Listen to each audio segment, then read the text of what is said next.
Hi, Jan here. And what I'm going to cover today is a critical mistake that most marketers are making that is literally costing them or a team thousands of hours every year. And the specific problem that I'm talking about is them looking at the wrong metrics. So what makes me qualified to talk about any of this stuff? Over the last couple of years, we managed multiple eight figures in client ad spend in the furniture space. And we've come to notice that there is some metrics that really matter, and there's some metrics that basically don't make a difference at all. Just quickly, disclaimer, this is not something that is interesting if you're doing branding. This is something that only applies if the goal is to do performance marketing, so that meaning that you either want more revenue, gain more market share, or the goal is to drive profits on a specific time frame, whether it's in a short term, 90 days, in a year, whatever it may be. For branding, this is a completely different story. I'm not going to cover this in the specific video, and we generally don't really focus on that. What we focus on is we focus on getting our clients more money in their bank account. We're not really focused on any sort of vanity stuff. And this is really what this video is going to be about as well.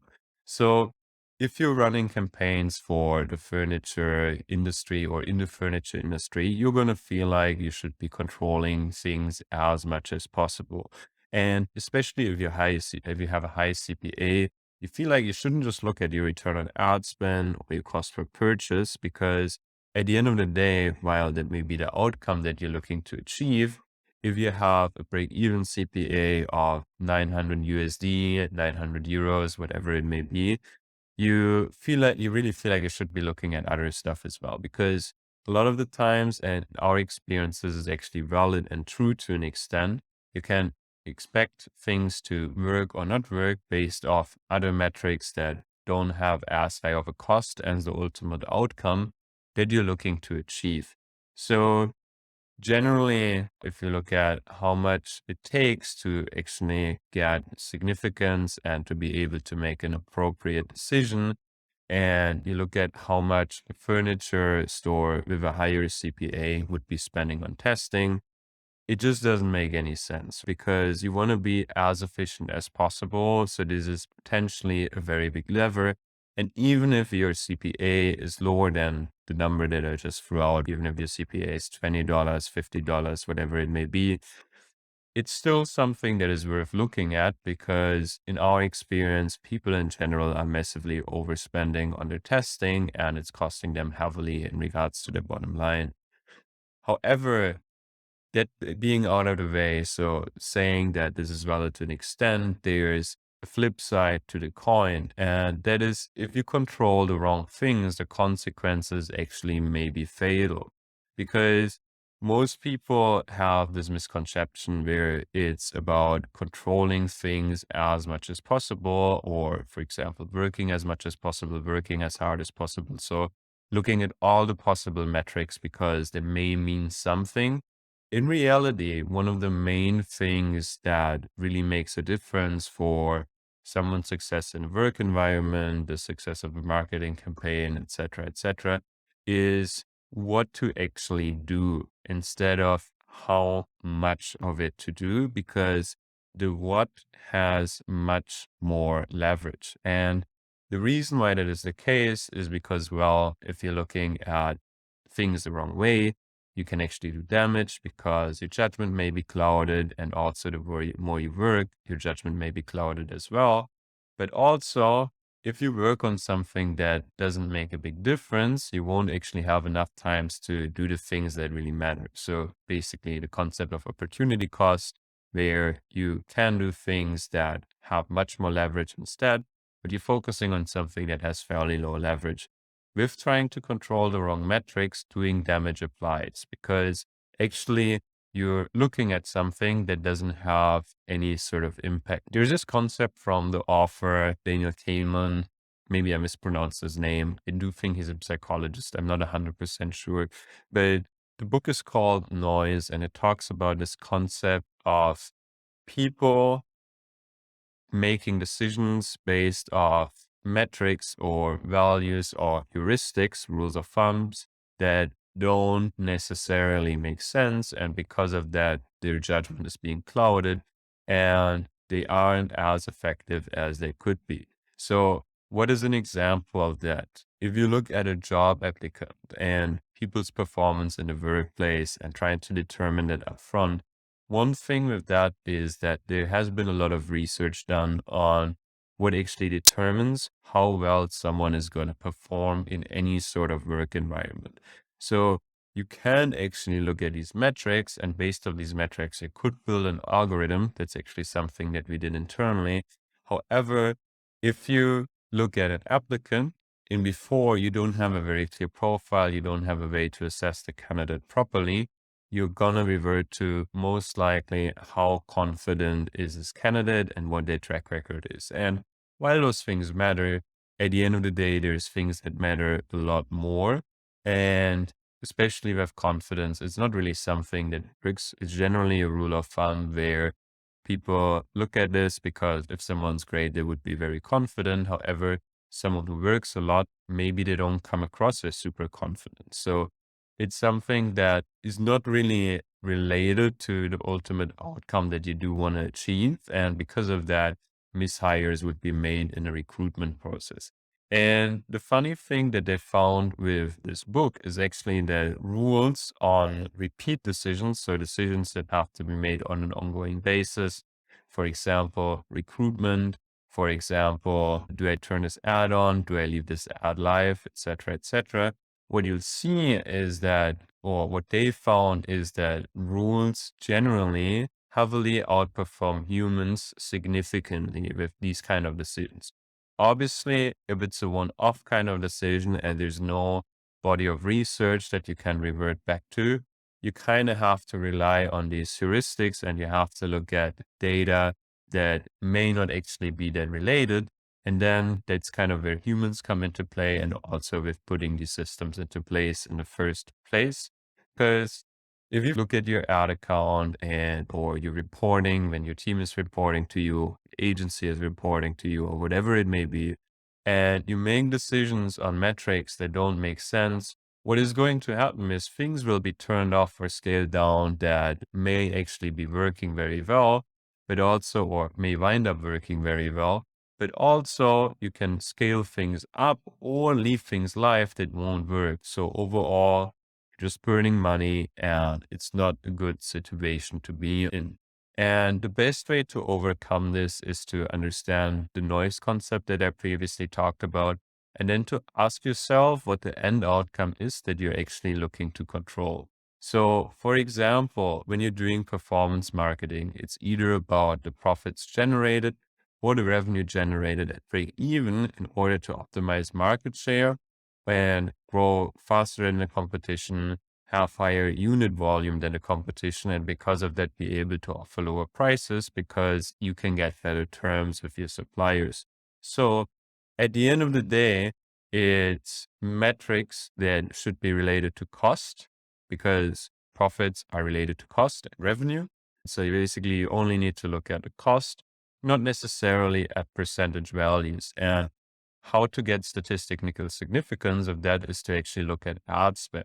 For example, a bad conversion rate doesn't actually mean anything. You can have a bad conversion rate, but you may actually wind up being very profitable because your clicks can be super cheap. Another example of this that people like to look at is they like to look at CTR, so click-through rate, which is a percentage value. If you're not super familiar with it, basically it's how many people interact with an ad, how many people click through from an ad. And here it also doesn't matter because, well, you can have very low CTR, but you can also have a very low cost per click. So at the end of the day, it doesn't really matter that much. And also, on the other hand, some of the cost metrics don't make any sense either. So for example, cost per engagement, that's something that at least like a couple years ago, people really like to look at it. An ad can be very engaging, but not necessarily lead to any sales because the way the ad is structured can be to bait engagement to an extent. And that's something where obviously you'll wind up becoming problems if you look at that because the ad can be engaging without leading to any sales. So just very important here to be very aware and to tread carefully with the things to make decisions of. Another thing is the cost per impression. No one really cares about the cost per impression. I mean, people do care, but they really shouldn't, because the impressions, for example, you may have a very high cost per impression, but maybe it's a very high quality audience that winds up converting very well afterwards. So the cost can be good per purchase, and that's what you actually should be aiming at. Which kind of leads me to the next point, which is return on ad spend. Return on ad spend is not really something that should be looked at too much, because on average, the customer is always going to have the same value. However, if you're looking at return on ad spend, you can have a whale customer. So what I mean by this is someone who is looking to furnish the entire house. They just moved into a new flat. They just bought a new house, whatever it may be. And they're trying to solve everything for one online purchase at your specific store because they really like your concept. They really like the design of whatever you're offering. And because of that, that order is going to be worth a lot, but the order afterwards is not going to be worth that much. The order afterwards is not going to be worth that much, etc., etc. So what you can have, just in theory, I know in reality it's never that extreme, but I'm just giving an extreme example to illustrate that the metric doesn't make any sense. If you have a purchase that brings in $50,000 in revenue, and then you have a break-even return on ad spend of 2. So that purchase is showing up in your campaign. You're not going to let that campaign spend $25,000 before judging it if it doesn't get any other purchase. You're going to be looking at, okay, it doesn't get more purchases, so let's turn it off. Another example is wholesale customers that may order through your website, depending on how you have your tracking set up. It's something that can dilute things massively, and that has to be controlled 100%. And what you have to think about is that the return on ad spend fluctuates a lot, but on average, a customer pretty much always has the same worth. So it has to be metrics in general, just to summarize, that are related to people actually purchasing. And the further away those metrics are from people actually purchasing, the more tolerance you're going to need. Because obviously, I gave you the example with the cost per engagement, the click-through rate, etc. Those are very obvious ones. Another one is, for example, if someone clicks, click may cost a lot, but people from that click may be converting very, very well. So in general, the principle applies that the further people are away from actually purchasing or taking the action that you ultimately want them to do, there's always one action that you ultimately want them to do. There's never two. The more tolerance you're going to need. And additionally, you're going to need statistical significance. That's how things have to be done, because if you don't have any statistical significance, what is going to happen is you make a decision that is like 50% true or whatever it may be. And you may as well not make that decision because you're going to be 50% of the time wrong. And then, well, it's like flipping a coin. So it's kind of pointless. You can wait a bit more and you can do much better with your testing budget in that case. So as an example of the statistical significance, I already mentioned this, but this is actually slightly different. So as an example with the statistical significance, the number of impressions doesn't mean anything. This is another misconception that was very popular a while back. I still see people making this mistake. And basically, if you think about it, just as an example, I'm going to give very extreme examples just to illustrate how little sense it makes. If an ad has 50,000 impressions, but those impressions, they don't cost anything, so you maybe spend like a third of what you're able to afford in order to pay for a new customer. Well, you're not going to be able to judge that campaign. You're not going to be able to determine that if that ad is working or not. But also for the same 50,000 impressions, just in theory, right? In reality, I know this doesn't apply. I am making extreme points here to illustrate it.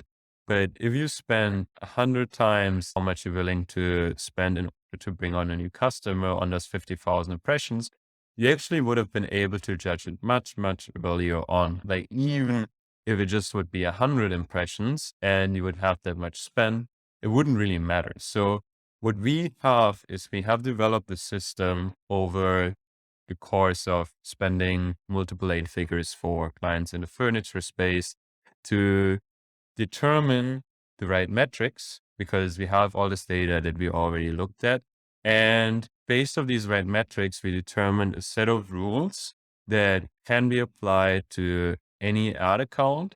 And not only that, these rules don't even have to be implemented by humans. So what you can do is you can literally control hundreds of thousands of dollars in spend with very minimal human interference and without a human for sure having to look at all of the specific ads that you have, because you can have like 1,000 ads in an ad account, depending on how aggressive you're testing, what your break-even metrics are, et cetera, et cetera. It's definitely a situation you can be in. You can even have more than 1,000 ads in an ad account that are live at any point in time. And there's no way a human is going to be able to monitor this, especially if you're spreading your spend across multiple time zones, but also just in general, because who's looking at your ads in the evening, who's looking at your ads during the weekend? Most likely it's not going to be an employee. It kind of depends on your company culture, but most businesses, they don't have a company culture like that. And I'm not saying that most business should be having a culture like that. I'm just saying that normally with an ad buyer, you always have the problem that they're not going to look at your account over the weekend. So this also allows us to save quite a bit of cost because otherwise you would have to pay a human. Like if you're paying a media buyer and that person doesn't know what metrics to look at or looks at the wrong metrics, that person is literally looking at the ad account for maybe like 1 hour, 2 hours per day, worst case. And then what will happen is, or if you're spending more, maybe it's even more. So what is going to happen is that you're basically paying that person to look at an ad account and to make decisions that a person doesn't have to make. And it's all this cost that's happening. If an agency is doing this, it's exactly the same thing. So the software basically offers us an advantage because our cost gets decreased very heavily on the technical side of things, on the decision-making side of things, et cetera, et cetera. And we can take that and reinvest it into things that make a bigger difference for the client. So if you're interested in learning more about this and how to implement what I just talked about within your company, or you may have any questions about this, just head over to furniture-scale.com and apply for a free consultation. And over the course of the free consultation, if we think we can help you, we're going to share with you exactly how that would work. Looking forward to seeing you there. Bye.